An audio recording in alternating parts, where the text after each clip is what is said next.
অলস হই, আজ বরং হাড়িতে চাল দুমুঠো বেশিই লই। আর বলো কি, বরমশাই এনেছে জ্যান্ত কই, করে তাকে দিতেই হবে ঠাকুমার হাতে সেরা সেরা তেল কই। আর এর জন্য বেশি কিছু না, মাছগুলোকে ভালো করে বেছে নিয়েছি, লবণ হলুদ মাখিয়ে রেখে দেবো। আর ঠাকুমা যখন রান্নাটা করতেন তখন দেখতাম দুটো শুকনো লঙ্কার সঙ্গে কিছু গোটা মশলা জলের মধ্যে ভিজিয়ে রাখতেন।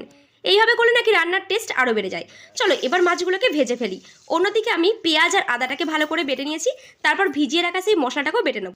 এরপর বলি ঠাকুমা সেই মশলা বাটার পর ঠাকুমা সবসময় তার মধ্যে কিছুটা সর্ষের তেল আর লবণ অ্যাড করতে, এতে সর্ষে যে তেতো ভাব সেটা কিন্তু চলে যায়। তোমরাও ট্রাই করে দেখতে। এদিকে মাছটা ভাজা হয়ে গেলে তেলের মধ্যে কালো জিরে ফোড়ন দিয়ে তার মধ্যে আদা আর পেঁয়াজের পেস্ট দিয়ে দেবো 4-5টা মতো কাঁচা লঙ্কা। ব্যাস ঝাঁকানাকা করে ভাজা হয়ে গেলে দেবো টমেটো কুচি, এরপর এক একে হলুদ গুঁড়ো, জিরে গুঁড়ো, ধনে গুঁড়ো আর দেবো কাশ্মীর লঙ্কা গুঁড়ো। ব্যাস ঘড়ি ধরে মাত্র 2 মিনিট নাড়াচাড়া করে ঠাকুমা সেই সিক্রেট মশলাটা দিয়ে দেবো সামান্য পরিমাণ জল।